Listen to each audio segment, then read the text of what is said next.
BBC বাংলার সান্ধ্য অধিবেশন প্রবাহতে আপনাদের স্বাগত।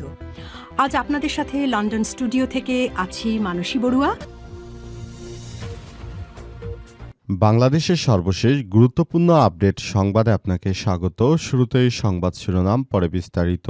প্রথমেই জানাবো আমাদের হাতে থাকা সর্বশেষ গুরুত্বপূর্ণ সবথেকে তাজা আপডেট সংবাদ। গ্রিন সিগন্যাল ছাড়া আওয়ামী লীগ কার্যালয় খোলার সাহস পেত না, বললেন নাহিদ ইসলাম। ত্রয়োদশ জাতীয় সংসদ নির্বাচনের পর নওগাঁ, গোপালগঞ্জ, খুলনা, ফরিদপুর সহ দেশের বিভিন্ন স্থানে নিষিদ্ধ কার্যক্রম এর নেতাকর্মী আওয়ামী লীগের কার্যালয় খোলা ও পতাকা উত্তোলন করা হয়েছে। বিএনপির পক্ষ থেকে যদি তাদেরকে গ্রিন সিগন্যাল না দেওয়া হতো তাহলে তারা তাদের এই অফিস খুলতে সহায়তা পেত না। বিএনপি ভারতের সঙ্গে আওয়ামী লীগের সঙ্গে আঁতাত করে তারপর বাংলাদেশে ফিরে এসেছেন তারেক রহমান, এমন অভিযোগ করেছেন নাহিদ ইসলাম। তিনি বলেন, যদি ভারতের সঙ্গে আঁতাত করে বিএনপি সরকার পরিচালনা করতে চায় সেটি এদেশের জনগণ প্রতিহত করবে।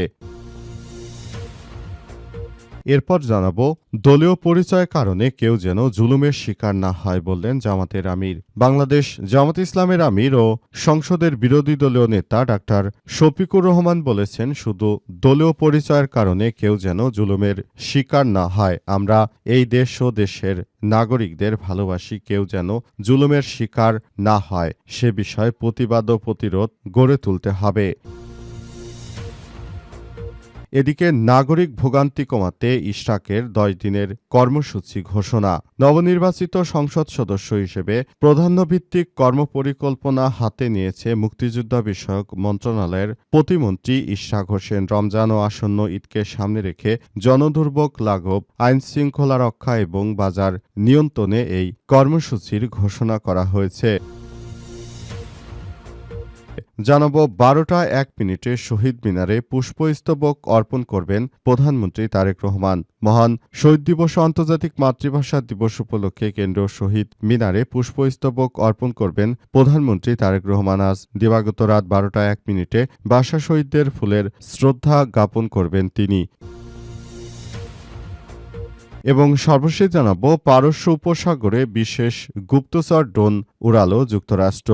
ইরান ও যুক্তরাষ্ট্রের মধ্যে পরমাণু চুক্তি নিয়ে আলোচনা ব্যর্থ হওয়ার পর পারস্য উপসাগরে আকাশে আমেরিকার শক্তিশালী গুপ্তচর ও ড্রোনের আনাগোনা ব্যাপক বৃদ্ধি পেয়েছে। তারা সেখানে মূলত এগুলো মোতায়েন করার মধ্য দিয়ে নিজেদের শক্তির জানান দিতে চায়। মুসলিমদেরকে তারা ভয় দেখাতে চায় এবং বলতে চায় যে কিভাবে তারা নতুন রাষ্ট্র পরিচালনা করবে। দর্শক, এতক্ষণ শুনছিলেন সংবাদ শিরোনাম, এবারে বিস্তারিত।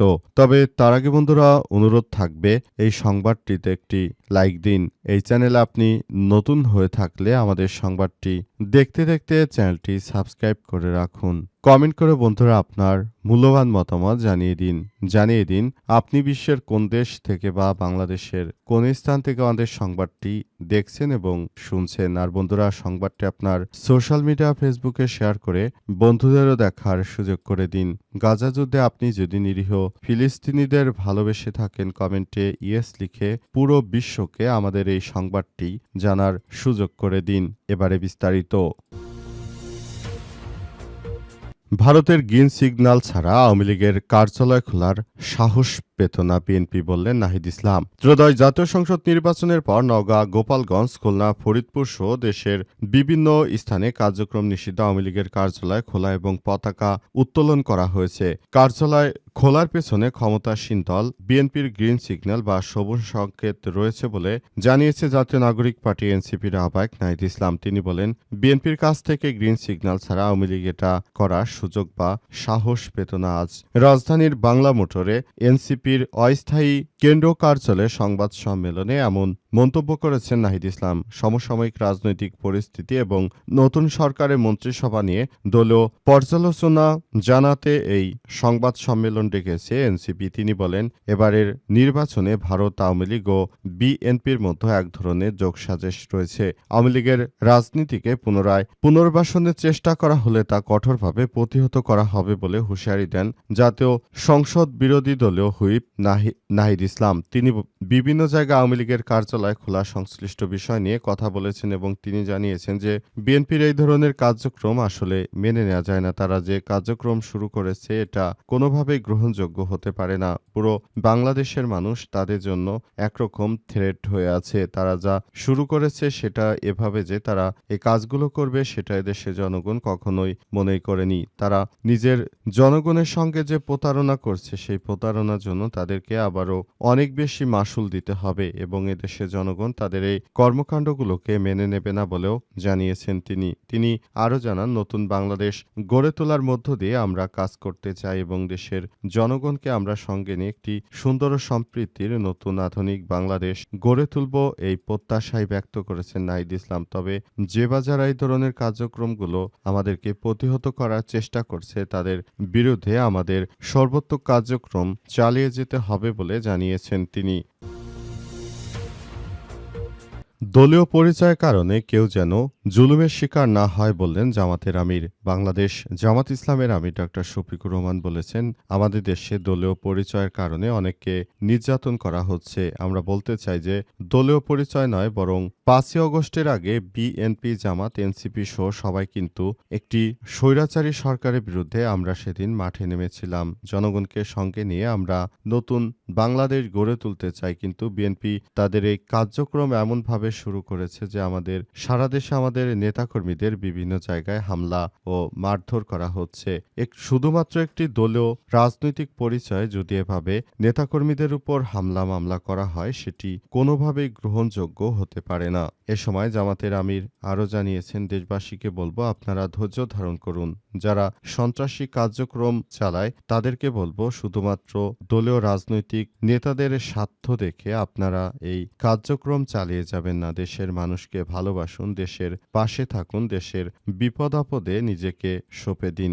যদি সেটা করতে না পারেন তাহলে প্রকৃত একজন বাংলাদেশী কিভাবে হবেন এমন প্রশ্ন তুলেছেন তিনি। তিনি আরও জানান, বাংলাদেশিদের জন্য আমরা যে কার্যক্রম হাতে নিয়েছি কার্যক্রমগুলো সুন্দরভাবে চালাতে দিন। যদি আমরা ব্যর্থ হই কিংবা আপনারা ব্যর্থ হন তখন জনগণই ডিসাইড করবে তারা কাদেরকে ভোট দিয়েছে এবং কাদেরকে দেয়নি, সেটি ধীরে ধীরে আসলে নির্ধারিত হবে। এখন জোর জবরদস্তি করে আপনারা যদি নিজেদেরকে জাহির করার চেষ্টা করেন তাহলে এটি এদেশের জনগণ মেনে নেবে না বলে জানিয়েছেন তিনি এবং পুরো বিষয়গুলোকে একটি সুন্দর ও সমৃদ্ধির বাংলাদেশের মধ্য দিয়ে নিতে হলে সবাইকে এখনই নতুন বাংলাদেশের পাশে দাঁড়াতে হবে বলে জানিয়েছেন বাংলাদেশ জামাত ইসলামের আমির ডাক্তার শফিকুর রহমান। তাই তিনি সবাইকে নিয়ে এখনই একটি সুন্দর ও সম্প্রীতির বাংলাদেশ গড়ে তোলার কথা বলেছেন। নাগরিক ভোগান্তি কমাতে ইশরাকের ১০ দিনের কর্মসূচি ঘোষণা। নবনির্বাচিত সংসদ সদস্য হিসেবে ইশরাক হোসেন ১০টি কর্মসূচির ঘোষণা করেছেন। এই কর্মসূচিগুলো খুবই গুরুত্বপূর্ণ। এর মধ্যে প্রথমেই রয়েছে আইন শৃঙ্খলা বাহিনীর সদস্যদেরকে আসলে সবকিছু নিয়ন্ত্রণে আনতে হবে। আইন শৃঙ্খলা রক্ষাকারী বাহিনীর সদস্য যারা রয়েছেন তারা যেন যথাযথভাবে আইনি প্রক্রিয়ার মধ্য দিয়ে তারা আবারও বাংলাদেশটাকে সবকিছু সুন্দরভাবে গড়ে তোলার ব্যাপারে তারা যেন সর্বাত্মক সহযোগিতা করেন। এছাড়াও নগরবাসীর জন্য যে গ্যাস সংকট রয়েছে সেই গ্যাস সংকট মোকাবেলা করার জন্য ইঞ্জিনিয়ার ইশরাক হোসেন তিনি এই কর্মসূচির একটি বিশেষ দিক উল্লেখ করেছেন। তিনি বলেন, সবার জ্বালানি অধিকার পাওয়ার অধিকার রয়েছে, সুতরাং আমরা বলবো আপনারা যারা জ্বালানি পাননি তারা কিংবা গ্যাস সংকটে যারা রয়েছেন তাদের জন্য আমরা কাজ করতে চাই। এই 10টি কর্মসূচি নিয়ে এসেছেন ইঞ্জিনিয়ার ইশরাক হোসেন। তিনি জানিয়েছেন যে আমাদের এই কার্যক্রম চলতে থাকবে। যদি কেউ মনে করে যে আমরা ক্ষমতায় চলে এসেছি বিদায় এখন যা খুশি তাই করব, সেটি আমাদের নেতা মেনে নেবে না। ৩ মাদকের বিরুদ্ধে কঠোর অভিযান। ৪ নিত্য প্রয়োজনীয় পণ্যের মূল্য নিয়ন্ত্রণ। ৫ যানজট ট্রাফিক ব্যবস্থা উন্নতি। ঈদের আগেও পরবর্তী ধারাবাহিক কার্যক্রম সমন্বয় ও বাস্তবতা ভিত্তিক বিভিন্ন কর্মপদ্ধতি পরিচালনা করা বলেও জানিয়েছেন তিনি। ইঞ্জিনিয়ার ইশরাক হোসেন আরও জানিয়েছেন যে দেশের মানুষ যে স্বপ্ন নিয়ে আমাদেরকে ভোট দিয়েছে সেই স্বপ্ন বাস্তবায়ন করার সময় এসেছে। আমরা সবাইকে নিয়ে এই স্বপ্নকে বাস্তবায়ন করার মধ্য দিয়ে আসলে বাংলাদেশটাকে একটি সুন্দর ও সম্প্রীতির একটি আধুনিক বাংলাদেশের দিকে নিয়ে যেতে চাই বলে জানিয়েছেন তিনি। সেজন্য সবার উদ্দেশ্য করে ইঞ্জিনিয়ার ইশরাক হোসেন আরও জানিয়েছেন যে বাংলাদেশের সবাইকে নিয়ে আমরা একটি সুন্দর ও সম্প্রীতির একটি আধুনিক ও নতুন বাংলাদেশ গড়ে তুলতে চাই, যে বাংলাদেশে কোনো ধরনের হানাহানি মারামারি থাকবে না, যে বাংলাদেশটা হবে একটি সম্প্রীতির ও আধুনিক বাংলাদেশ। 12:01 শহীদ মিনারে পুষ্পস্তবক অর্পণ করবেন প্রধানমন্ত্রী তারেক রহমান। আজ রাত 12টা থেকে শুরু হবে মহান ভাষা দিবস বা 21শে ফেব্রুয়ারি। এদিনে বাংলাদেশের অনেক মানুষ ভাষার জন্য জীবন দিয়েছিল, তাদেরকে হত্যা করা হয়েছিল পাষণ্ডরা। বাংলা ভাষায় কথা বলতে দেবে না, এসব বিভিন্ন কারণে তারা ভাষা শহীদদেরকে হত্যা করেছিল। সেখান থেকে বাংলাদেশের মানুষ এই ভাষার জন্য জীবন দিয়ে নিজেদের ভাষাকে পৃথিবীর অনন্য উচ্চতায় নিয়ে এসেছে। দেশের জনগণ মনে করে যে এখনই সময়, এখন সেই বিষয়গুলোকে বিশ্ব দরবারে তুলে ধরতে হবে। এজন্য বাংলাদেশের নতুন প্রধানমন্ত্রী তারেক রহমান তিনি এই ভাষাগত দিক সহ বিভিন্ন বিষয় তুলে ধরে সবাইকে 21শে ফেব্রুয়ারি শহীদ মিনারে গিয়ে শ্রদ্ধা জানানোর আহ্বান জানিয়েছেন। আজ 12:01 প্রধানমন্ত্রী তারেক রহমান তিনি ভাষা শহীদদের শ্রদ্ধা জানাবেন। সেজন্য ইতিমধ্যেই তিনি সবাইকে জানিয়েছেন এবং নেতাকর্মীদেরকেও সেভাবে প্রস্তুতি নেওয়ার কথা জানিয়েছেন তারেক রহমান। তারেক রহমান আরও জানিয়েছেন, দেশবাসী এখন নতুন করে সবকিছু দেখভাল করছে, দেশের জনগণকে সঙ্গে নিয়ে একটি সুন্দর ও সম্প্রীতির একটি আধুনিক বাংলাদেশ গড়ে তুলতে চায় তারা। সেজন্য তাদের এই অগ্রযাত্রা অব্যাহত থাকবে বলে জানিয়েছেন তারা। অন্তর্বর্তীকালীন সরকারের প্রধান উপদেষ্টা প্রফেসর ডক্টর মোহাম্মদ ইউনূসের সরকার যে নতুন বাংলাদেশ গড়ে তোলার জন্য যেসব প্রতিশ্রুতি নিয়েছিলেন সেগুলো বিএনপির নেতৃত্ববৃন্দরা আসলে গড়ে তুলতে বদ্ধপরিকর। তারা জানিয়েছে যে আমরা নিজেদের জায়গা থেকে আসলে এক পাও পিছপা হব না।